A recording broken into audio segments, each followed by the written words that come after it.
Ganda ang kuto. Diba? Mukhang mga Koreano. Yeah! Ay, boyfriend ka? Wala po. Wala. Ay, wala pa. May girlfriend ka ba, Dari?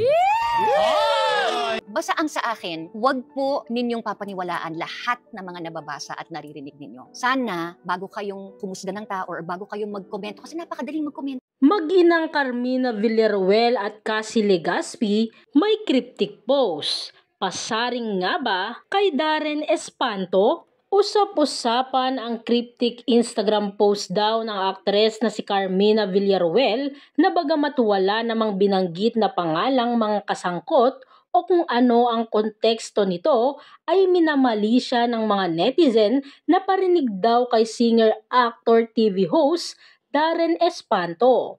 Mababasa sa shinare ni Carmina sa kanyang Instagram story.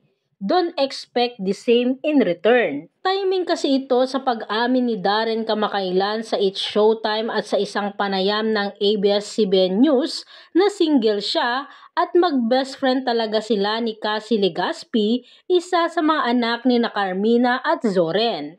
Dahil dito ay nakitaan daw ng chemistry si Darren kay kapuso actress Jillian Ward at nag-iisip na raw sila ng posibleng kolaborasyon. Natanong pa si Darren kung may ile-level up pa ba ang ugnayan nila ni Cassie. Not right now, sagot ni Darren. Sa kabilang banda, para nga ba sa kanyang BFF na si Darren Espanto ang cryptic Instagram story ni kapuso actress TV host Cassie Legaspi? Usap-usapan kasi ang pagbabahagi niya ng kantang Favorite Crime ng award-winning international singer na si Olivia Rodrigo. Halos sabay ito sa cryptic Instagram story naman daw ng kanyang mami at actress na si Carmina Villaruel. Matatandaan na nakukulitan ng kapamilya actor-singer na si Darren sa mga taong nagpupumilit na may relasyon na sila ni Cassie Legaspi. Marami kasi ang naniniwala at nagsasabing matagal nang magjowa sina Cassie at Darren. Itinatago lang daw ng mga ito ang katotohanan para iwas intriga. Pero sa isang panayam, muling ipinagdiinan ni Darren na wala siyang girlfriend at wala silang relasyon ng kapuso actress at host na si Cassie Legaspi. Makulit sila. Sabi ko best friend lang kami eh. Ang pahayag ng binata tungkol sa mga naglalabas ang chika na jowa raw niya ang anak ni na Carmina Villaruel at Zoren Legaspi. Dagdag paglilinaw pa ng singer sa naturang interview. Best friend talaga. It's something a lot of people won't get. Hindi ko alam paano explain pero syempre, andun yung pagmamahal namin sa isa't isa.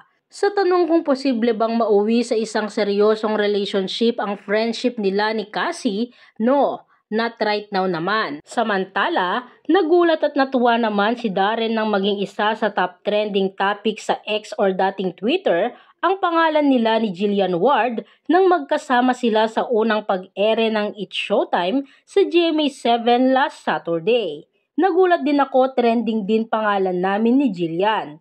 May mga ships na. She's very chill. Nag-uusap na kami. Nag-iisip ng collaboration in the future. Saka kung papayagan kung pwedeng tumawid, say ni Darren. Tinukso-tukso sina Jillian at Darren ng mga host ng It's Showtime nang magkasama sila sa segment ng Karaoke Kids kung saan sila na hot seat about love life.